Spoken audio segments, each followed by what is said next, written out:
ఈ రోజే పాల్గొన మాస ద్వాదశి ఎంతో పవిత్రమైన విశిష్టమైన రోజు. ఈ పాల్గొన శుద్ధ ద్వాదశిని నరసింహ ద్వాదశి అని పిలుస్తారు. హిందూ పురాణాలలో ఏకాదశి ద్వాదశులకు ఎంతో ప్రాముఖ్యత ఉంది. ద్వాదశి రోజు లక్ష్మీనారాయణులు పూజించడం వల్ల కోరిన కోరికలు నెరవేరతాయి. లక్ష్మీ కటాక్షం కలుగుతుంది. ప్రతి పనిలోనూ మీదే విజయం కలుగుతుంది. మరి ద్వాదశి రోజు తప్పకుండా వినాల్సిన ఆ కథ ఏమిటో ఇప్పుడు ఈ వీడియోలో తెలుసుకుందాం. రాక్షసులకు రాజైన హిరణ్యకశ్యపుడు చాలా కాలం తపస్సు చేసి తన్ను చంపడం, ఇతరులకు అసాధ్యమయ్యేలాగా బ్రహ్మచే వరాన్ని పొందాడు. గాలిలో కాని, ఆకాశంలో కాని, భూమిపై కాని, నీటిలో కాని, అగ్నిలో కాని, రాత్రి కాని, పగలు కాని, దేవ దానవ మనుషులచే కాని, జంతువులచే కాని, ఆయుధాలచే కాని, ఇంట గాని బయట గాని మరణం ఉండకూడదు అని వరాన్ని కోరుకున్నాడు. అలాగే బ్రహ్మ తదాస్తు అంటూ వరాన్ని ప్రసాదించాడు. ఇక వరగర్వంతో హిరణ్యకశ్యపుడు విజృంభించాడు. దేవతలను జయించాడు. ఇంద్ర సింహాసనాన్ని ఆక్రమించాడు. పంచభూతాలను నిర్బంధించాడు. తపస్సులను భంగపరిచాడు. సాధువులను హింసించసాగాడు. అప్పుడు దేవతలు హిరణ్యకశ్యపుడి బాధలు తట్టుకోలేక పాహిమామంటూ విష్ణువుతో తమ బాధను మొరపెట్టుకున్నారు. అప్పుడు విష్ణువు ఇలా పలికాడు: కన్న కొడుకునకు ఆపన్నత తలపెట్టినవాడు హిరణ్యకశ్యపుని పట్టి వధింతును, మీకు భద్రమగును అని చెప్పి వారికి అభయాన్ని ఇచ్చాడు. హిరణ్యకశ్యపుడు తపస్సు చేసుకునే కాలంలో దేవతలు అదను చూసుకుని అతని రాజ్యంపై దండెత్తి క్రూరంగా కొల్లగొట్టారు. గర్భవతి అయిన రాక్షసరాజు భార్యను ఇంద్రుడు చెరపట్టగా నారదుడు ఇంద్రుణ్ణి మందరించి ఆమెను రక్షించి తన ఆశ్రమానికి తీసుకుపోయాడు. ఆ సమయంలో నారదుడు భాగవత కథలను ఆమెకు వినిపించేవాడు. ఆ భాగవత కథలను గర్భంలో ఉన్న ప్రహ్లాదుడు గ్రహించేవాడు. తరువాత తపస్సు ముగిశాక రాజ్యానికి తిరిగి వచ్చిన హిరణ్యకశిపునకు నారదుడు అతని ధర్మపత్నిని అప్పగించాడు. వీరికి కలిగిన సంతానమే ప్రహ్లాదుడు. ప్రహ్లాదుడు జన్మతః పరమ భాగవతుడు, లలిత మర్యాదుడు, నిర్వైరుడు, అచ్యుతపద శరణాగతుడు, అడుగడుగునా మాధవాను చింతన కలవాడు, సర్వభూతాలయందు సమభావం కలవాడు, సుగుణాల రాశి. అలాంటి ప్రహ్లాదుడికి విద్యను నేర్పమని, తమ రాజ ప్రవృత్తికి అనుగుణంగా మలచమని రాక్షసరాజు తమ కులగురువులైన చండా మార్కులకు అప్పగించాడు. ఒకసారి హిరణ్యకశ్యపుడు ప్రహ్లాదుణ్ణి చేరబిలిచి, నీవు ఏమి నేర్చుకున్నావు, నీకు ఏది భద్రము అని ప్రశ్నించాడు. అప్పుడు ప్రహ్లాదుడు ఇలా పలికాడు: సర్వము అతని దివ్య కళామయము అని తలచి విష్ణువునందు హృదయం లగ్నం చేయడా మేలు అని సమాధానం చెప్పాడు. రాక్షసులకు తగని ఈ బుద్ధి నీకెలా పుట్టింది, హరిగిరి అని ఎందుకు పేలుతున్నావు అని తండ్రి గద్దించాడు. ఎంతో మండిపడ్డాడు. తన శత్రువైన విష్ణువును కీర్తించినందుకు ప్రహ్లాదుణ్ణి కఠినంగా శిక్షించమని ఆదేశించాడు.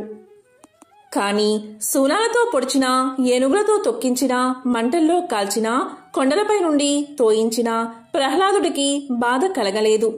అతను హరినామస్మరణ మానలేదు. అది చూసి రాజు ఎంతో బాధపడ్డాడు. మరొక అవకాశం అడిగి రాక్షస గురువు ప్రహ్లాదుణ్ణి గురుకులానికి తీసుకువెళ్లారు. అక్కడ ప్రహ్లాదుడు మిగిలిన రాక్షస బాలులకు ఆత్మజ్ఞానాన్ని, హరితత్వాన్ని, మోక్ష మార్గాన్ని ఉపదేశించసాగాడు. ఇలా లాభం లేదని గురువు రాజుతో మొరపెట్టుకున్నారు.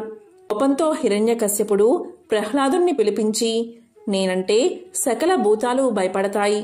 దిక్పాలకులు నా సేవకులు. ఇక నీకు దిక్కెవరు, బలమెవరు అని గద్దించాడు.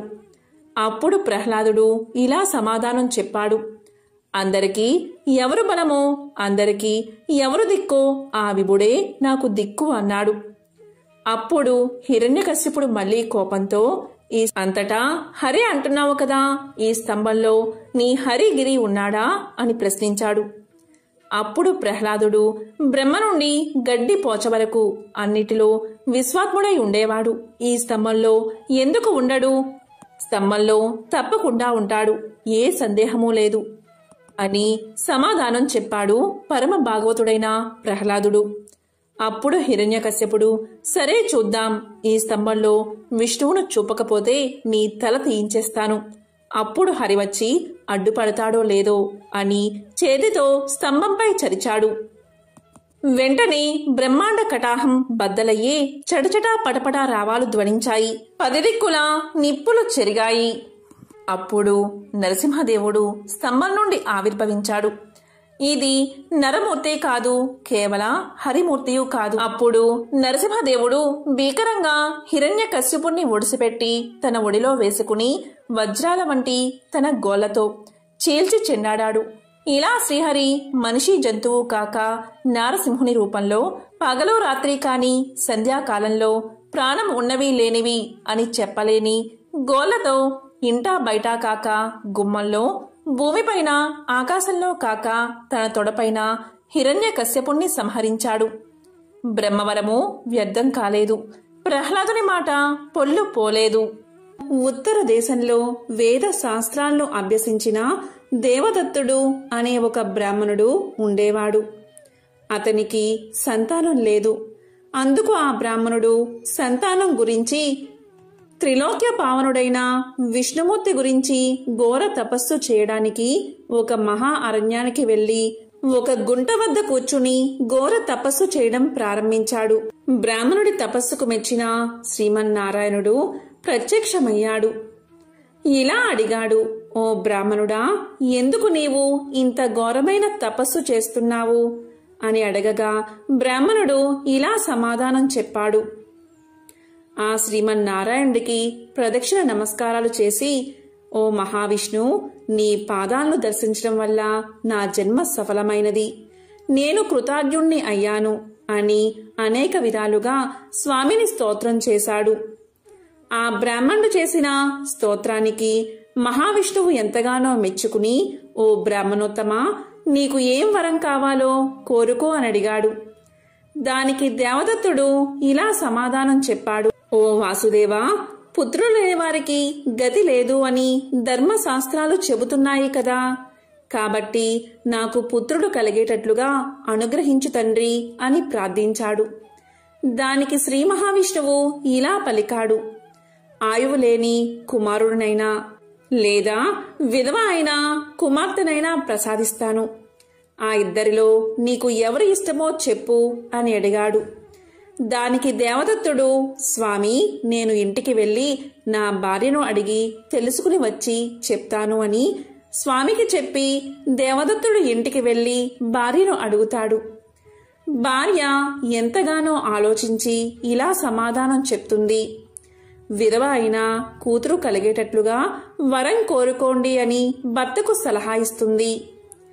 దేవదత్తుడు మరలా ఆ గుంట వద్దకు వచ్చి శ్రీహరికి నమస్కారం చేసి కుమార్తె కలిగేటట్లుగా వరం ఇవ్వమని కోరతాడు.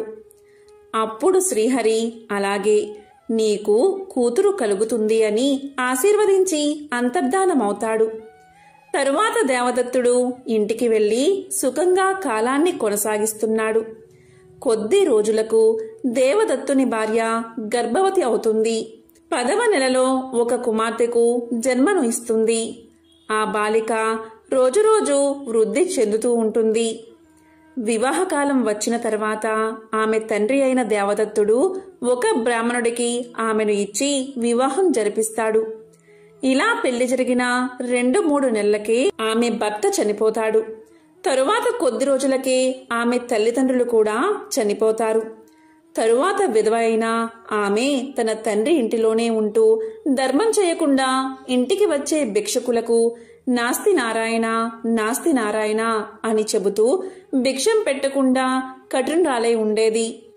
ఇది ఇలా ఉండగా ఒకరోజు శ్రీ మహావిష్ణువు తన మనసులో ఇలా అనుకున్నాడు, ఈ విధవ ఎంత దయలేనిది, అయినా కూడా నారాయణ స్మరణాన్ని మాత్రం వదలకుండా చేస్తుంది అని ఎంతగానో సంతోషించి ఒకరోజు బ్రాహ్మణుడి రూపాన్ని ధరించి ఆ విధవ స్త్రీ ఇంటికి వచ్చి భిక్షం పెట్టమని అడుగుతాడు.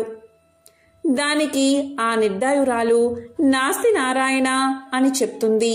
వెంటనే ఆ బ్రాహ్మణ వేషం ధరించిన వైకుంఠధాముడు ఇలా పలుకుతాడు.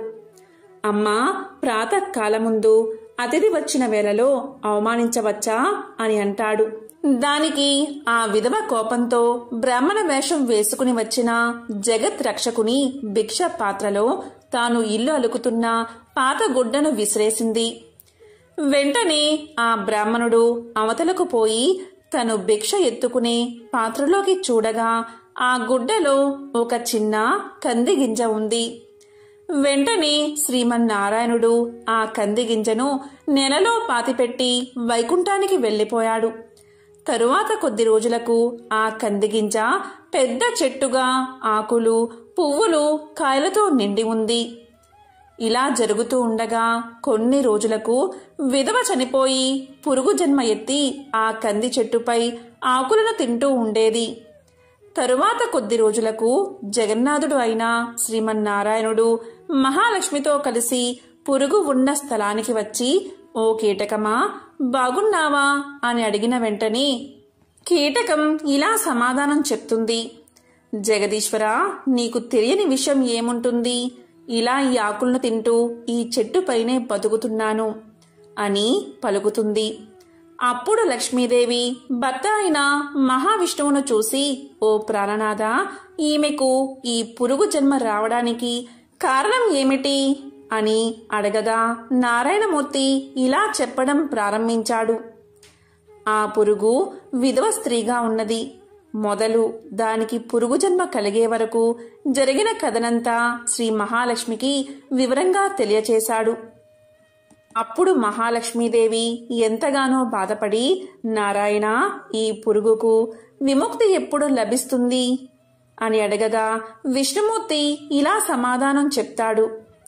ఓ శ్రీ మహాలక్ష్మి, ఈ పురుగుకు ద్వాదశి రోజు చేసిన వ్రత ఫలితాన్ని కొంచెం ఇస్తే ఈ పురుగు జన్మ తొలగిపోతుంది అని చెప్పిన వెంటనే శ్రీ మహాలక్ష్మీదేవి ఆ ద్వాదశి ఫలాన్ని ఆ పురుగుకు ఇచ్చింది. వెంటనే ఆ పురుగు స్త్రీ రూపాన్ని ధరించి శ్రీ లక్ష్మీనారాయణలకు ప్రదక్షిణ నమస్కారాలు చేసి లక్ష్మీదేవితో ఇలా పలుకుతుంది. ఓ జగజ్జనని, ఈ వ్రతాన్ని నేను కూడా చేస్తాను. ఈ వ్రతం యొక్క కథను వివరించండి అని అడగగా లక్ష్మీదేవి ఇలా చెప్తుంది. ఈ కథను భక్తి శ్రద్ధలతో విన్నవారికి, చదివిన వారికి అన్ని పాపాల నుండి విముక్తి, ఉత్తమ ఫలితాలు కలుగుతాయి. ఆ కథ ఏంటి అంటే, ఇక్ష్వాకు వంశంలో జన్మించిన త్రిశంకు మహారాజు భార్య పద్మావతి. ఆమె ప్రతిరోజు విష్ణువును పూజిస్తూ స్వామికి ధూపదీప నైవేద్యాలను సమర్పిస్తూ కొన్ని సంవత్సరాలు నారాయణ నామస్మరణాన్ని జపిస్తూ గడిపింది. ఒక ద్వాదశి రోజున పద్మావతి విష్ణువును ఆరాధించి విష్ణుమూర్తి విగ్రహం ముందే నిద్రించింది. ఆమెకు అప్పుడు ఒక కల వచ్చింది. ఆ కలలో జగన్నాథుడు ప్రత్యక్షమై, పద్మావతి, ఏం కావాలో కోరుకో అన్నాడు. అప్పుడు పద్మావతి ఇలా కోరుకుంది. స్వామి, విష్ణు భక్తుడు, సార్వభౌముడు అయ్యే కొడుకు కావాలి అని కోరుకుంది.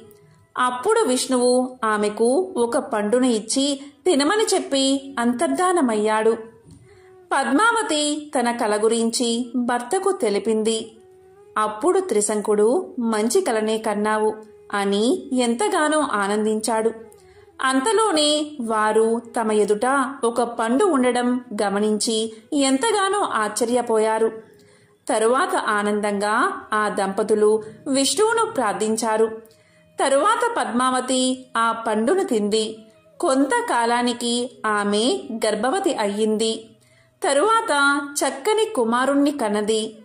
త్రిశంకుడు పుత్రుడికి జాతకాది సంస్కారాలు జరిపించి అంబరీషుడు అనే పేరు పెట్టారు. అంబరీషుడు దినదిన ప్రవర్ధమానుడయ్యాడు. త్రిశంకుడు మరణించాడు. అంబరీషుడు రాజయ్యాడు. కొంతకాలం రాజ్యాన్ని పాలించి తరువాత రాజ్యభారాన్ని మంత్రులపై వేసి అంబరీషుడు తపస్సు చేసేందుకు అడవులకు వెళ్లాడు. అష్టాక్షరి మంత్రాన్ని జపిస్తూ హరికోసం ఘోరమైన తపస్సు చేశాడు. కొంతకాలం తపస్సు చేసిన తర్వాత హరి ఇంద్రుడి రూపంలో ఐరావతాన్ని ఎక్కి అంబరీషుడి ముందు సాక్షాత్కరించాడు. అప్పుడు ఇంద్రుడి రూపంలో ఉన్న శ్రీ మహావిష్ణువు ఇలా పలికాడు, నీకేం కావాలో కోరుకో అని. దానికి అంబరీషుడు, నేను విష్ణువు కోసం తపస్సు చేస్తున్నాను, మీకోసం కాదు. నీవు నాకు ఏమీ ఇవ్వక్కర్లేదు, తీసుకోవడానికి కూడా నేను సిద్ధంగా లేను. ఇక మీరు వెళ్ళవచ్చు అని పలికి మరలా తపస్సులోకి జారుకున్నాడు.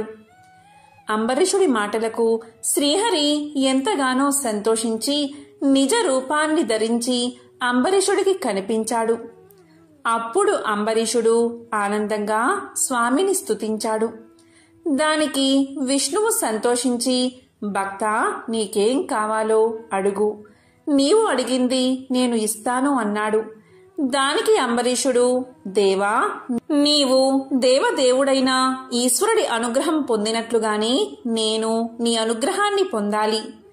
నేను ఈ లోకంలో విష్ణు భక్తిని ప్రచారం చేసి అందరినీ విష్ణు భక్తులుగా చేయడానికి, ఈ భూమిని ధర్మంగా పరిపాలించడానికి, శత్రువులను అణిచివేయడానికి తగిన శక్తిని ప్రసాదించు అని కోరుకున్నాడు.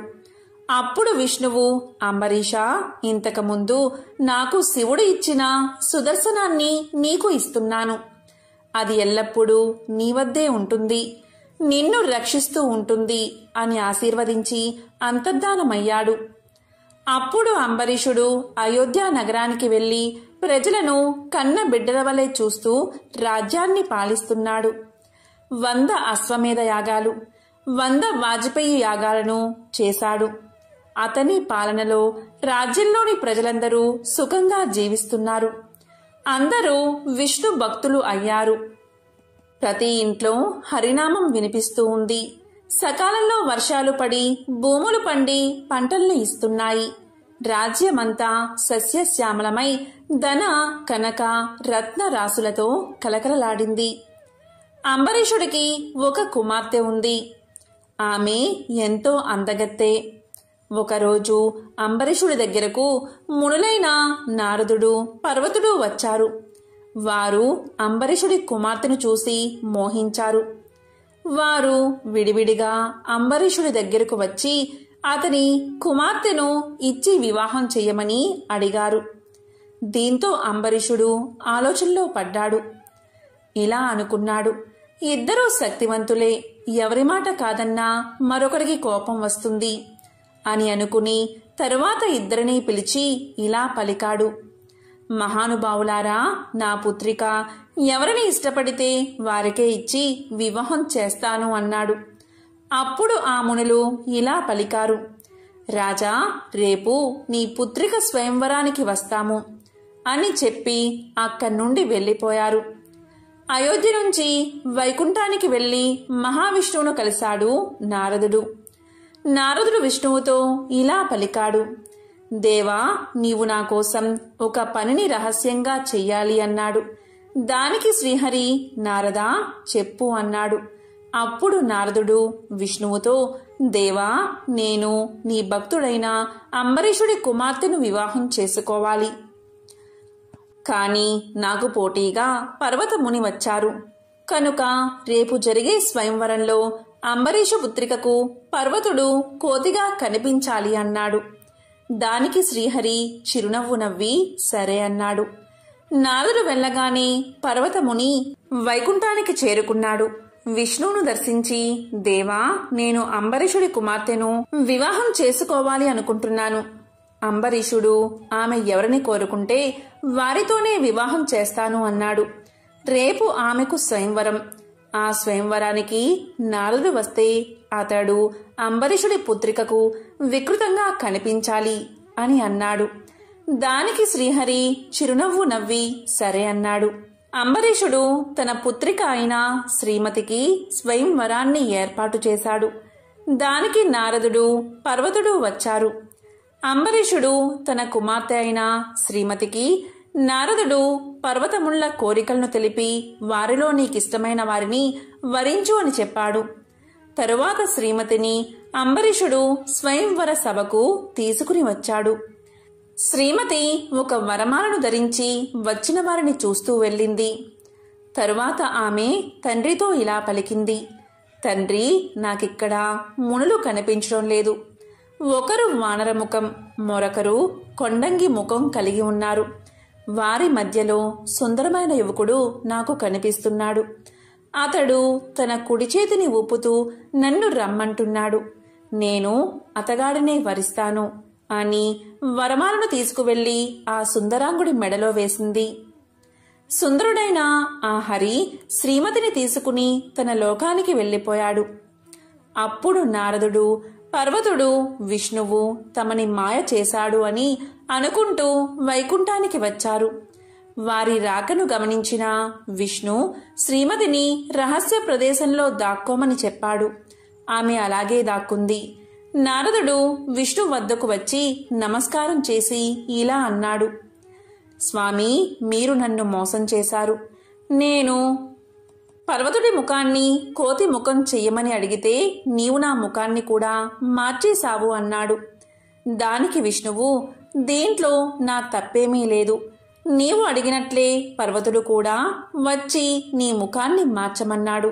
నేను మీ ఇద్దరూ కోరిన విధంగానే చేశాను అన్నాడు. అప్పుడు ఇలా అన్నాడు నారదుడు, నీవు మమ్మల్ని అంద వికారాలుగా మార్చి అంబరీషుడి పుత్రికను తీసుకుని వచ్చావు. ఇది అన్యాయం కదా అని అన్నాడు. అప్పుడు విష్ణువు నవ్వి, దీనిలో అన్యాయం ఏముంది? స్వయంవరంలో శ్రీమతి నన్ను వరించింది, అందుకే ఆమెను గ్రహించాను అన్నాడు. దీంతో నారదుడు, పర్వతుడు ఆలోచించి అంబరీషుడి వద్దకు వెళ్లి ఇలా పలికారు, రాజా, నీవు మమ్మల్ని మోసం చేశావు. మా ఇద్దరిలో ఒకరికి ఇవ్వవలసిన కన్యను వేరే వారికి ఇచ్చావు. దేనికి నీవు ప్రతిఫలాన్ని అనుభవిస్తావు. నీకు మాయ వల్ల చీకటి ఆవరిస్తుంది అని శపించారు. కాని అంబరీషుడికి విష్ణువు ఇచ్చిన సుదర్శన చక్రం ఆ మాయను ఛేదించి చీకటిని తొలగించింది. తరువాత అది నారదుడు పర్వతమునుల వెంటపడింది. వారు భయపడి అక్కడి నుండి పారిపోయారు. కాని ఆ చక్రం వారిని వదల్లేదు. వారు అన్ని లోకాలకు తిరుగుతూ చివరికి విష్ణులోకమైన వైకుంఠానికి చేరుకుని విష్ణువును శరణు వేడారు. అప్పుడు విష్ణువు ప్రసన్నుడై చక్రాన్ని నివారించి, ఓ చక్రమా, వీరిద్దరూ కూడా నా భక్తులే, కనుక వీరిని వదిలిపెట్టు. ఈ అంబరీషుడి వంశంలో దశరథుడికి పెద్ద కొడుకుగా నేను అవతరిస్తాను. నా కుడి భుజం భరతుడు, ఎడమ భుజం శత్రుఘ్నుడిగా, ఆదిశేషుడు లక్ష్మణుడిగా జన్మిస్తారు. అప్పుడు లోక కళ్యాణం కోసం నేను నిన్ను ఉపయోగిస్తాను అని చెప్పగా సుదర్శన చక్రం తిరిగి అంబరీషుణ్ణి చేరుకుంది. నారదుడు, పర్వతుడు మునులుగా పరిశుద్ధులుగా జీవిస్తామని ప్రతిజ్ఞ చేశారు. అంబరీషుడు ప్రజలను చక్కగా పాలించి చివరకు వైకుంఠ ధామానికి చేరుకున్నాడు. ప్రహ్లాదుడిలాగే అంబరీషుడు కూడా గొప్ప విష్ణు భక్తుడు. ఈ కథ భాగవత పురాణంలోనిది. అంబరీషుడు ఇక్ష్వాకు వంశానికి చెందిన మహారాజు. రాజర్షిగా పేరు పొందాడు. ఇతను అభాగుని కుమారుడు. సద్గుణ శ్రేష్ఠుడైన ఈ అంబరీషుడు నిరంతరం విష్ణు సేవా తత్పరుడై అశ్రద్ధ అలసత్వము లేకుండా ఈ భూమిని పరిపాలించాడు. ఈయన సుగుణాల గురించి, భక్తి మహిమ గురించి భాగవతంలో నవమ స్కందంలో వ్యాస భగవాన్లు వివరించారు. అంబరీషుడి మనసు ఎప్పుడూ కూడా ఆ శ్రీహరి పాద పద్మాలపైనే, వాక్కు ఆ పరమాత్మ నామ సంకీర్తనలోనే, చేతులు విష్ణు మందిరాన్ని శుభ్రం చేయడంలోనే, చెవులు ఆ శ్రీహరి కథా శ్రవణంలోనే, చూపులు ఆ గోవిందుని మోహన రూపాన్ని చూడడంపైనే, తల కేశవునికి మొక్కడంపైనే, కోరికలు శ్రీహరి సేవ కొరకే లగ్నమై ఉండేవి. ఒక సంవత్సరం ఆ అంబరీష మహారాజు భార్యతో కలిసి ద్వాదశి వ్రతాన్ని చెయ్యదలిచాడు. ఈ వ్రతంలో ఏకాదశి నాడు ఉపవాసాన్ని ప్రారంభించి 1 సంవత్సరం పాటు దీక్షలో ఉండి ద్వాదశి ప్రారంభంలో దీక్ష విరమించి తరువాత తన ప్రజలందరికీ అన్నదానం చెయ్యాలి. అంబరీష మహారాజు ఆ విధంగానే ఉపవాసముండి కాళిందీ జలాలలో స్నానం చేసి మధువనంలో మహాభిషేకం చేసి అందమైన గంధ పుష్ప అక్షింతలు స్వామికి సమర్పించి పూజకు పనికి వచ్చే అత్యుత్తమమైన పుష్పాలతో పూజ చేశాడు. వ్రత సమాప్తి సందర్భంగా వేదవేత్తలైన బ్రాహ్మణులకు మంచి రుచికరమైన భోజనం పెట్టి 60 కోట్ల గోవులను దానమిచ్చాడు. అంబరీష మహారాజు దానాలు చేయడం ముగిశాక తాను పారణ అంటే ఉపవాస విరమణ చెయ్యబోతూ ఉండగా తేజోమయుడు, వేదాలను విశ్లేషించగలిగినవాడు, ఉత్తమ తపశ్శక్తి సంపన్నుడు, ప్రకాశవంతుడైన దూర్వాసుడు అక్కడికి వచ్చాడు. అంబరీషుడు ఆ మునికి ఆసనమిచ్చి పాదాలు కడిగి పూజించి యోగక్షేమాలు అడిగి భోజనం చెయ్యమని నమస్కారం చేశాడు. అంబరీషుడు చేసిన అతిథి సత్కారాలకు దూర్వాసుడు ఎంతో సంతోషించి భోజనానికి అంగీకరించి స్నానానికి కాళిందీ జలాల వద్దకు వెళ్లాడు. దూర్వాసుడు అక్కడ ధ్యానం చేస్తూ రావడం మర్చిపోయాడు. ఇక్కడ అంబరీష మహారాజు 12 గడియలు దాటిపోతున్నందున వ్రతభంగం అవుతుందేమో అని భయపడి పండితులతో 12 దాటే లోపల పారణ చెయ్యాలి, అతిథికి అపరాధము జరగకుండా వ్రతభంగం కాకుండా ఉపాయాన్ని ఆలోచించి చెప్పండి అన్నాడు. అప్పుడు పండితులు, రాజా, శుద్ధ జలము కొంచెం సేవిస్తే ఉపవాస విరమణ చేసినట్లే, భోజనం చేయకుండా అతిథి గురించి వేచి ఉన్నట్లు అవుతుంది, కాబట్టి మీరు నీరు తీసుకోండి, అది ధర్మసమ్మతమే అని సమాధానం చెప్పారు. అంబరీషుడు పండితులు చెప్పినట్లే నీరు తీసుకుని దూర్వాసుని కోసం ఎదురు చూశాడు. తరువాత స్నానం చేసి తిరిగి వచ్చిన దూర్వాసుడు తన దివ్య దృష్టి ద్వారా జరిగిన విషయాన్ని గ్రహించి రాజు మాట తప్పినందుకు ఆగ్రహానికి గురయ్యాడు. దూర్వాస ముని కోపం గురించి అందరికీ తెలిసిందే కదా.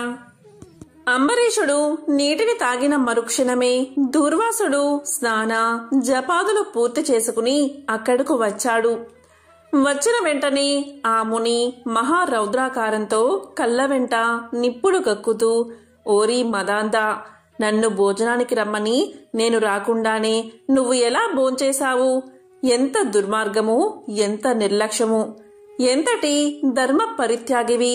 అతిథికి అన్నం పెడతానని ఆశ చూపి పెట్టకుండా తాను భోజనం చేసేవాడు మలభక్షకుడవుతాడు. అలాంటి అధముడు మరుజన్మలో పురుగై పుడతాడు. నువ్వు భోజనానికి బదులు నీటిని తాగావు, అది కూడా భోజనంతో సమానమే. నీవు అతిథిని విడిచి భోంచేశావు కాబట్టి నీవు నమ్మక ద్రోహుడివే అవుతావు. హరిభక్తుడు నువ్వు ఎలా అవుతావు? నన్ను నువ్వు అవమానించడం శ్రీహరిని అవమానించినట్లే. నీవంటి హరినిందాపరుడు ఇంకొకడు లేడు. నీవు ఏ విధంగా పవిత్ర రాజకుటుంబంలో పుట్టావు? నీ వంశం కలంకము కాలేదా అని కోపంతో నోటికి వచ్చినట్లు తిట్టాడు. అంబరీషుడు ముని కోపానికి గడగడా వణుకుతూ ముకులిత హస్తాలతో, మహానుభావా, నేను ధర్మహీనుణ్ణి, నా అజ్ఞానం వల్ల నేనీ కార్యాన్ని చేశాను, నన్ను రక్షించండి. బ్రాహ్మణులకు శాంతే ప్రధానము, మీరు తపోధనులు, దయా దాక్షిణ్యాలు కలవారు కాబట్టి నన్ను కాపాడండి అని అతని పాదాలపై పడ్డాడు. దయలేని దుర్వాసుడు అంబరీషుని తలను తన ఎడమ కాలితో తన్ని దోషికి శాపం ఇవ్వకుండా ఉండకూడదు. నీవు మొదటి జన్మలో చేపగాను, రెండవ జన్మలో తాబేలుగాను, మూడవ జన్మలో పందిగాను, నాలుగవ జన్మలో సింహంగాను, ఐదవ జన్మలో వామనుడుగాను, ఆరవ జన్మలో క్రూరుడువైన బ్రాహ్మణుడుగాను, ఏడవ జన్మలో మూఢుడు అయిన రాజుగాను, ఎనిమిదవ జన్మలో రాజ్యం కాని సింహాసనం కాని లేనట్టి రాజుగాను, తొమ్మిదవ జన్మలో పాషాండ మతస్థుడిగాను, 10వ జన్మలో పాప బుద్ధిగల దయలేని బ్రాహ్మణుడుగాను పుడతావుగాక అని వెనుక ముందు ఆలోచించక శపించాడు. ఇంకా కోపం తగ్గకపోవడం వల్ల మళ్లీ శపించడానికి సిద్ధమవుతూ ఉండగా శ్రీ మహావిష్ణువు బ్రాహ్మణ శాపం వృధా కాకూడదని తన భక్తునికి ఏ అపాయము కలగకుండా ఉండడానికి అంబరీషుని హృదయంలో ప్రవేశించి, మునివర్య, అలాగే మీ శాపాన్ని అనుభవిస్తాను అని ప్రాధేయపడ్డాడు. కాని దూర్వాసుడు ఇంకా కోపం పెంచుకుని శపించబోతూ ఉండగా శ్రీమన్నారాయణుడు తన సుదర్శన చక్రాన్ని అడ్డు పెట్టాడు. ఆ సుదర్శన చక్రం కోటి సూర్యప్రభలతో అగ్నిజ్వాలలు కక్కుతూ దూర్వాసునిపై పడబోయింది. దానితో దూర్వాసుడు ఆ చక్రం తన్ను చంపేస్తుందని తలచి ప్రాణంపై ఆశ కలిగి అక్కడి నుండి బతుకు జీవుడా అని పరుగు పెట్టడం మొదలుపెట్టాడు. మహా తేజస్సుతో చక్రాయుధం దూర్వాసుణ్ణి తరుముతూ ఉంది. దూర్వాసుడు తన్ను కాపాడమని భూలోకంలో ఉన్న మహామునులను, దేవలోకానికి వెళ్లి అక్కడ దేవేంద్రుణ్ణి, బ్రహ్మలోకానికి వెళ్లి బ్రహ్మదేవుణ్ణి, కైలాసానికి వెళ్లి పరమేశ్వరుణ్ణి ఎంత ప్రార్థించినా వారు సైతం చక్రాయుధం బారి నుండి దూర్వాసుణ్ణి కాపాడలేకపోయారు. ఈ విధంగా దూర్వాస మహర్షి భూలోకం, భూవర్లోకము, పాతాళలోకము, సత్యలోకాలకు తిరిగి తిరిగి అన్ని లోకాల్లోనూ తన్ను రక్షించేవారు లేకపోవడం వల్ల వైకుంఠంలో ఉన్న మహావిష్ణువు దగ్గరకు వెళ్లి, వాసుదేవ, జగన్నాథ, శరణాగత రక్షణ బిరుదాంకిత, రక్షించుము, రక్షించుము, నీ భక్తుడైన అంబరీషుడుకు కీడు చెయ్యాలి అనుకున్నా నేను బ్రాహ్మణుణ్ణి కాను. ముక్కోపినై మహా అపరాధం చేశాను. నీవు బ్రాహ్మణ ప్రియుడవు. బ్రాహ్మణుడైన భృగు మహర్షి నీ హృదయంపై తన్నినా నువ్వు సహించావు. ఆ కాలి గురుతు నేటికి నీ వక్షస్థలమందుంది. ప్రశాంత మనసుతో అతన్ని రక్షించినట్లే కోపంతో నీ భక్తుడికి శాపమిచ్చినా నన్ను కూడా రక్షించు. శ్రీహరి, నీ చక్రాయుధము నన్ను చంపడానికి వస్తుంది అని దూర్వాసుడు శ్రీమన్నారాయణుణ్ణి పరిపరి విధాలా ప్రార్థించాడు. ఆ విధంగా దూర్వాసుడు అహంకారాన్ని వదిలి తన్ని ప్రార్థించడం చూసి శ్రీహరి చిరునవ్వు నవ్వి, దూర్వాస, నీ మాటలు యథార్థాలు. నీ వంటి తపోధనులు నాకు అత్యంత ప్రియులు. నీవు బ్రహ్మ రూపంలో పుట్టిన రుద్రుడవు. నిన్ను చూసిన వారు 3 లోకాలయందు భయపడకుండా ఉంటారా? నేను త్రికరణులచే బ్రాహ్మణులకు మాత్రం ఎట్టి హింస కలిగించను. ప్రతి యుగంలోనూ గో, దేవ, బ్రాహ్మణ, సాధు జనంబులకు సంభవించే ఆపదలను పోగొట్టడానికి ఆయా పరిస్థితులకు తగిన రూపం ధరించి దుష్ట శిక్షణ, శిష్ట రక్షణ చేస్తాను. నీవు అకారణంగా అంబరీషుణ్ణి శపించావు. నేను శత్రువుకైనా మనోవాక్కాలయందు కూడా కీడు తలపెట్టను. నా భక్తుడైన అంబరీషుడు ధర్మయుక్తంగా ప్రజాపాలన చేస్తూ ఉన్నాడు. కాని అతన్ని అనేక విధాలా నీవు దూషించావు. నీ ఎడమ పాదంతో తన్నావు. అతని ఇంటికి నీవు అతిథివై వచ్చి కూడా వేలకు రాని ఎడల 12 గడియలు దాటకుండా భోంచెయ్యమని అంబరీషునకు చెప్పలేకపోయావు. అతను వ్రత భంగానికి భయపడి నీ రాకకై చూసి చూసి నీటిని మాత్రమే తాగాడు. అంతకంటే అతను అపరాధం ఏం చేశాడు? చాతుర్వర్ణాల వారికి భోజన నిషిద్ధ సమయాల్లో కూడా నీటిని తాగి దాహశాంతిని తీర్చుకోవచ్చు. జలపానం చేసినంత మాత్రానే నా భక్తుడైన అంబరీషుణ్ణి నువ్వు దూషించి శపించావు. అతను వ్రతభంగానికి భయపడి జలపానం చేశాడు కాని నిన్ను అవమానించడానికి చెయ్యలేదే. నీవు కోపగించుకున్నా, మండిపడుతున్నా అతను బతిమాలి నిన్ను శాంతింప చెయ్యాలని చూశాడు. ఎంత బతిమాలినా నీవు శాంతించలేకపోవడం వల్ల నన్ను శరణు వేడుకున్నాడు. నేనప్పుడు రాజు హృదయంలో ప్రవేశించాను. నీ శాపఫలము 10 జన్మల్లో అనుభవిస్తానని పలికిన వాడిని నేనే. అతను నీ వల్ల భయంతో నన్ను శరణు వేడుకున్నాడు. కాని అతని దేహం అతను తెలుసుకునే స్థితిలో లేడు. నీ శాపాన్ని అతను వినలేదు. అంబరీషుడు నా భక్త కోటిలో శ్రేష్ఠుడు, నిరపరాధి, దయాశాలి, ధర్మ తత్పరుడు. అటువంటి వాడిని అకారణంగా దూషించావు. అతన్ని నిష్కారణంగా శపించావు. ఆ శాపాన్ని లోకోపకారానికై నేనే అనుభవిస్తాను. అది ఎలా అంటే, నీ శాపంలోనిది మొదటి జన్మ మత్స్య జన్మ. నేనీ కల్పంలో మనువును రక్షించడానికి సోమకుడు అనే రాక్షసుణ్ణి చంపడానికి మత్స్య రూపం ఎత్తుతాను. మరికొంత కాలానికి దేవదానవులు క్షీరసాగరాన్ని మదించడానికి మందర పర్వతాన్ని కవ్వంగా చేస్తారు. ఆ పర్వతాన్ని నీటిలో మునగకుండా కూర్మ రూపంలో నా వీపున మోస్తాను. వరహ జన్మ ఎత్తి హిరణ్యాక్షుణ్ణి వధిస్తాను. నరసింహ జన్మ ఎత్తి హిరణ్యకశిపుణ్ణి చంపి ప్రహ్లాదుణ్ణి రక్షిస్తాను. బలిచే స్వర్గం నుండి పారద్రోలబడిన ఇంద్రునకు తిరిగి స్వర్గాన్ని అప్పగించడానికి వామన రూపమెత్తి బలిచక్రవర్తిని పాతాళ లోకానికి తొక్కి వేస్తాను.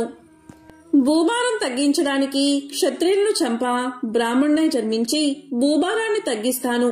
లోక కంటకుడైన రావణుణ్ణి చంపి లోకోపకారం చేయడానికి రఘువంశమున రాముణ్ణై జన్మిస్తాను. తర్వాత యదువంశమున శ్రీకృష్ణుడిగాను, కలియుగమున బుద్ధుడుగాను, కలియుగాంతమున విష్ణు చిత్తుడు అనే బ్రాహ్మణుడి ఇంట కల్కి అనే పేరుతో జన్మించి అశ్వాన్ని అధిరోహించి తిరుగుతూ బ్రహ్మద్వేషులందరినీ మట్టు పెడతాను. నీవు అంబరీషునకు శాప రూపంలో ఇచ్చిన 10 జన్మలను ఈ విధంగా పూర్తి చేస్తాను. ఎవరైతే నా దశావతారాలను సదా స్మరిస్తారో అలాంటి వారి సమస్త పాపాలను హరింపచేసి వైకుంఠ ప్రాప్తిని నొసంగుతాను. ఇది ముమ్మాటికి తథ్యము అని విష్ణు భగవానుడు దూర్వాసుడికి తెలియచేశాడు. ఓ దూర్వాస మహర్షి, అంబరీషుడు నీ గురించి ఆలోచిస్తూ గొప్ప తపస్సాలి విప్రోత్తముడు అయిన దుర్వాసుడు నా మూలంగా ప్రాణ సంకటం పొందుతున్నాడు. అయ్యో, నేను బ్రాహ్మణ హంతకుడు అయ్యానే అని ఎంతో బాధపడుతున్నాడు. నీవు వెంటనే అంబరీషుని దగ్గరకు వెళ్ళు. దీనివల్ల మీ ఇద్దరికీ శాంతి లభిస్తుంది అని విష్ణువు దూర్వాసుడికి నచ్చచెప్పి అంబరీషుని వద్దకు పంపాడు. వెంటనే దూర్వాసుడు శ్రీమన్నారాయణుడి దగ్గర సెలవు తీసుకుని తన్ను వెన్నంటి తరుముతున్న విష్ణు చక్రాన్ని చూసి భయపడుతూ తిరిగి మళ్లీ భూలోకానికి వచ్చి అంబరీషుని దగ్గరకు వెళ్లి, అంబరీష, ధర్మపాలక, నా తప్పు క్షమించి నన్ను రక్షించు. నీకు నాపై గల అనురాగంతో ద్వాదశి పారాయణకు నన్ను ఆహ్వానించావు. కాని నిన్ను కష్టాల పాలు చేసి వ్రతభంగం చేయించి నీ పుణ్యఫలాన్ని నాశనం చెయ్యాలి అనుకున్నాను.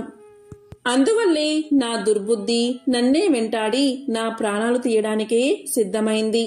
నేను విష్ణువు దగ్గరకు వెళ్లి ఆ విష్ణు చక్రం వల్ల ఆపద నుండి రక్షించమని ప్రార్థించాను. ఆ పురాణ పురుషుడు నాకు జ్ఞానోదయం చేసి నీ వద్దకు వెళ్లమని సలహా ఇచ్చాడు. నీవే నాకు శరణ్యము అని అనేక విధాలుగా అంబరీషుణ్ణి దూర్వాసుడు వేడుకున్నాడు. అంబరీషుడు శ్రీమన్నారాయణ్ణి ధ్యానించి, ఓ సుదర్శన చక్రమా, నీకివే నా మనఃపూర్వక వందనాలు. ఈ దూర్వాసముని తెలుసో తెలియకో తొందరపాటుగా ఈ కష్టాలను కొని తెచ్చుకున్నాడు. అయినా ఇతడు బ్రాహ్మణుడు కాబట్టి ఇతన్ని చంపవలదు. ఒకవేళ నీ కర్తవ్యం నిర్వహించాలి అనుకుంటున్నావేమో, ముందు నన్ను చంపి తర్వాత ఈ దూర్వాసుని చంపు. నీవు శ్రీమన్నారాయణుడి ఆయుధానివి, నేను శ్రీమన్నారాయణుడి భక్తుడను. నాకు శ్రీమన్నారాయణుడు ఇలవేల్పు దైవం.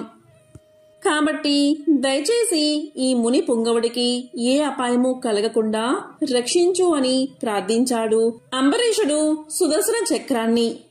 అప్పుడు సుదర్శన చక్రం ఇలా పలికింది, ఓ భక్తాగ్రేశ్వర అంబరీష, నీ భక్తిని పరీక్షించడానికే ఇలా చేశానే కాని వేరేలా కాదు. అత్యంత దుర్మార్గులు మహాపరాక్రమవంతులైన మధుకైటబులను దేవతలందరూ ఏకమై కూడా చంపజాలని మూర్ఖులను నేను దునుమాడ్డం నీకు తెలుసు కదా.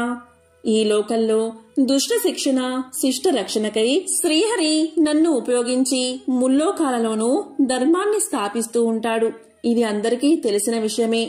ముక్కోపి అయిన దుర్వాసుడు నీపై పగబూని నీ వ్రతాన్ని నాశనం చేసి నీకు ఇక్కట్లు తేవాలని కన్ను ఎర్రచేసి నీ మీద చూపిన రౌద్రాన్ని నేను చూశాను. నిరపరాధివగు నిన్ను రక్షించి ఈ ముని గర్వాన్ని అణచాలనే నేను తరుముతున్నాను. ఇతను కూడా సామాన్యుడు కాదు, రుద్రాంశ సంభూతుడు, బ్రహ్మ తేజస్సు కలవాడు, మహా తపస్సాలి. కాబట్టి ఇంతవరకు జరిగిందంతా మర్చిపోయి శరణార్థే వచ్చిన ఆ దూర్వాసుని గౌరవించి నీ ధర్మాన్ని నువ్వు నిర్వర్తించు అని చక్రాయుధం పలికింది. తనకు భక్తితో ప్రణమిల్లిన అంబరీషుణ్ణి లేవదీసి, అంబరీషా, నీ భక్తికి నేను ఎంతో మెచ్చాను. నిన్ను దుర్వాసుణ్ణి రక్షిస్తున్నాను. నీ ద్వాదశి వ్రత ప్రభావం చాలా గొప్పది అని చెప్పి అంబరీషుణ్ణి ఆశీర్వదించి చక్రం అదృశ్యమైపోయింది. ఆ తర్వాత అంబరీషుడు దుర్వాసుని పాదాలపై పడి దండ ప్రణామాలు చేసి పాదాలు కడిగి ఆ కడిగిన నీళ్లను తన శిరస్సుపై చల్లుకుని, ఓ మునిశ్రేష్ఠ, నా వల్ల మీకు సంభవించిన కష్టానికి నన్ను మన్నించండి. నా ఆతిథ్యాన్ని స్వీకరించి నన్ను, నా వంశాన్ని పావనం చెయ్యండి అని వేడుకున్నాడు. అప్పుడు దుర్వాసుడు అంబరీషుణ్ణి లేవదీసి, రాజా, ఎవరు ఎదుటివారి బాధను నివారణ చేసి ప్రాణాలు కాపాడతారో, ఎవరు శత్రువులకైనా శక్తి కొలది ఉపకారం చేస్తారో అలాంటి వారు తండ్రితో సమానమని ధర్మశాస్త్రాలు తెలియజేస్తున్నాయి. నీవు నాకు ఇష్టమైన వాడివు, తండ్రితో సమానమైన వాడవు. పవిత్ర ఏకాదశి వ్రత నిష్ఠుడవగు నీకు మనస్తాపాన్ని కలుగజేసినందుకు నేను తగిన ప్రాయశ్చిత్తాన్ని అనుభవించాను. నీతో భోజనం చేయడం నాకు కలిగిన భాగ్యం అని దుర్వాస మహాముని పలికి అంబరీషుని కోరిక మేరకు పంచభక్ష పరమాన్నాలతో సంతృప్తిగా విందు ఆరగించి అతని భక్తిని పొగిడి అంబరీషుణ్ణి దీవించి సెలవు తీసుకుని తన ఆశ్రమానికి వెళ్లిపోయాడు. దీనితో అంబరీషుని ద్వాదశి వ్రతం సంపూర్ణమైంది. హరిని కొలిచేవారికి వైకుంఠము తప్ప మిగిలిన పదములన్నీ నరక తుల్యములు. కాబట్టి అంబరీషుడు రాజ్యభారాన్ని పుత్రులకు అప్పగించి కామ విజయుడై హరిభక్తుడై అడవులకు వెళ్లిపోయాడు. ఎంతో విశేషమైన అంబరీషుని చరిత్ర ద్వాదశి రోజు విన్నవారికి, చదివిన వారికి ధైర్యం, సంపదలు కలిగి పుణ్యులు అవుతారు కాక అని సుఖ మహర్షి పరీక్షిత్ మహారాజుకు తెలియచేశాడు. ఒకసారి నారదుడు, విష్ణుమూర్తి మాట్లాడుకుంటూ ఉన్నారు. ఆ సమయంలో విష్ణుమూర్తికి అత్యంత ప్రీతిపాత్రుడైన భక్తుడెవరు అనే ప్రశ్న తలెత్తింది. గుమలాపురం గ్రామంలో నివసించే రైతు రంగప్ప నా భక్తుల్లో అగ్రగణ్యుడు అన్నాడు విష్ణుమూర్తి. నారదుడు అనుమానంగా చూశాడు. రంగప్ప పేరే అతను విని ఉండలేదు మరి. అందుకని అతను వెంటనే బయలుదేరి గుమలాపురం వెళ్లి రంగప్పను గమనించడం మొదలుపెట్టాడు. రంగప్ప భార్య రాధమ్మ పిల్లల్ని పెంచడంతో పాటు ఇంటి బాధ్యతల్ని, వాళ్లకున్న 10 పశువుల బాధ్యతల్ని చక్కగానే నిర్వర్తిస్తుంది. రంగప్ప ఉదయం అనగా పొలానికి వెళ్లి సాయంత్రం చీకటి పడే వేళకు తిరిగి వస్తున్నాడు. పొలం పనులు లేని రోజున అతనికి ఇంట్లోనే ఉండి చెయ్యవలసిన పనులు, ఊళ్ళో చెయ్యాల్సిన పనులు ఉంటున్నాయి. వీటన్నిటి మధ్య అతను దేవుణ్ణి రోజు ఒక 20 నిమిషాల పాటు తలుచుకుంటున్నాడు. రోజు స్నానం చేసిన తర్వాత ఇంట్లోని దేవుడి గూడు ముందు నిలబడి రాముడి పటానికి, కృష్ణుడి పటానికి పూజ చేస్తున్నాడు. ఇదంతా గమనించిన నారదుడికి రంగప్పలో ప్రత్యేకత ఏముందో అర్థం కాలేదు. అతను చేసే సాధారణ పూజలో ఏం గొప్పతనముంది? దానికి అంత మెచ్చుకోలు దేనికి? రంగప్పలో ప్రత్యేకత ఏమీ లేదు. నారదుడు వెనక్కుపోయి విష్ణువుకు ఇదే చెప్పాడు. అలా కాదు, రంగప్ప రోజంతా పనిలో మునిగి ఉంటాడు. పైపెచ్చు జీవననావను బాధ్యతతో నడుపుతూ సంసారపు ఆటుపోట్లన్నిటినీ ఎలాగూ అతను భరిస్తున్నాడు. అయినా కూడా అతను తన పూజను ఏనాడూ మరవడు. పరిపూర్ణమైన భక్తితో, ఏకాగ్ర చిత్తంతో ప్రతిరోజు పూజ చేస్తాడు. అది కొంచెం సేపైతే మాత్రమేమిటి, అతని కంటే తక్కువ పని ఉండే జనాలు కూడా అతనిచ్చేపాటి సమయాన్ని ఇవ్వరు ఆత్మశుద్ధికి అన్నాడు విష్ణుమూర్తి. అయినా నారదుడికి ఆ సమాధానం తృప్తినివ్వలేదు. అప్పుడు విష్ణువు స్వయంగా అనుభవిస్తే తప్ప ఇలాంటివన్నీ సరిగ్గా అర్థం కావు. ఏదో ఒకనాడు నీకా అనుభూతి తప్పక కలుగుతుంది అన్నాడు నవ్వుతూ. తర్వాత నారదుడు భూసంచారానికి బయలుదేరాడు. అక్కడ ఆయనకు ఒక అందమైన యువతి కనబడింది. నారదుడు ఆమెను పెండ్లాడి అక్కడే ఉండిపోయాడు. ఆ పైన నారదుడి మామగారు అతనికి కొంత నేలనిచ్చారు. ఆ నేలను సాగు చేస్తూ నారదుడు మంచి రైతయ్యాడు. మెల్లగా అతను వ్యవసాయంలో కష్ట సుఖాలు తెలుసుకున్నాడు. ఆలోగా అతని భార్య 2 కొడుకులకు జన్మనిచ్చింది. ఇక నారదుడి పనిభారం మరింత ఎక్కువైంది. ఈ క్రమంలో అతనికున్న బాధ్యతలు రెట్టింపయ్యాయి. వీటికి తోడుగా ఆరోగ్య సమస్యలు, ఆర్థిక సమస్యలు చుట్టుముట్టాయి. కాలం ఎటుపోతున్నదో తెలియలేదు. ఒక రోజున నారదుడు, అతని భార్య, వాళ్ళ 2 కొడుకులు అందరూ వేరే ఊరు నుండి వెనక్కి తిరిగి వస్తున్నారు. దారిలో అకస్మాత్తుగా విపరీతమైన వాన మొదలయ్యింది. ఒళ్ళు తడిసి తడిసి ఊరు చివరనున్న వాగుడు చేరుకునేసరికి మామూలుగా నీళ్లంటూ ఉండని ఆ వాగు ఇప్పుడు మహా ఉధృతంగా ప్రవహిస్తుంది. వాళ్ళ నలుగురు వాగు ఒడ్డున కొంతసేపు వేచి చూశారు. కాని ప్రవాహం తగ్గేటట్లు లేదు. ఇంట్లో పరిస్థితి ఎలా ఉన్నదో ఏమో. కొన్ని గంటలు అలాగే వేచి చూసిన మీదట నారదుడు ఇక ఆగలేకపోయాడు. 2 కొడుకుల్ని భుజాలకెత్తుకున్నాడు. భార్యను తన వెనకాలే నడవమన్నాడు. జాగ్రత్తగా వాగులోకి దిగి నడవడం మొదలుపెట్టాడు. ఇంకా వాగు నడుమకు చేరుకున్నాడో లేదో కాళ్లకు ఏదో చుట్టుకున్నట్లై బోర్లా పడిపోయాడు. పిల్లలిద్దరూ క్షణకాలంలో కనుమరుగయ్యారు. నీళ్లలో పడి కొట్టుకుపోయారు. అదే సమయంలో పట్టు తప్పిన సుధ జారి నీళ్లలో పడింది. నారదుడు అరుస్తూ చెయ్యి అందించేలోగా ఆమె కూడా ప్రవాహంలో కొట్టుకుపోయింది. నారదుడొక్కడే అతి కష్టం మీద ఒడ్డు చేరుకోగలిగాడు. దుఃఖంతో, నిస్పృహతో అతని గుండెలు అవసిపోయాయి. అయ్యో భగవంతుడా, ఏమిటి విపరీతం అని బిగ్గరగా ఏడ్చాడు. ఆ క్షణంలో విష్ణు ప్రత్యక్షమై నారదుణ్ణి తట్టి లేపాడు. మాయకులోనే తాను సంసార సాగరంలో ఎలా ఈదులాడింది గుర్తుకు వచ్చి ఒక్కసారిగా సిగ్గుపడ్డాడు నారదుడు. ఆ వలయంలో చిక్కుకుని తను ఒక్కసారి కూడా భగవంతుణ్ణి స్మరించలేదని కూడా గుర్తుకు వచ్చింది నారదుడికి. రంగప్ప నిజంగానే గొప్ప భక్తుడు అని అట్లా అనుభవపూర్వకంగా గ్రహించిన నారదుడు సంశయరహితుడై విష్ణుమూర్తి ముందు సాగిలపడ్డాడు. ఎంతో పవిత్రమైన ఈ కథలను విన్నవారికి, చదివిన వారికి లక్ష్మీనారాయణల, శివపార్వతుల ఆశస్సులు కలిగి సకల శుభాలు కలుగుతాయి. ఓం నమో నారాయణాయ. ఓం నమః శివాయ. ఓం శ్రీ మాత్రే నమః.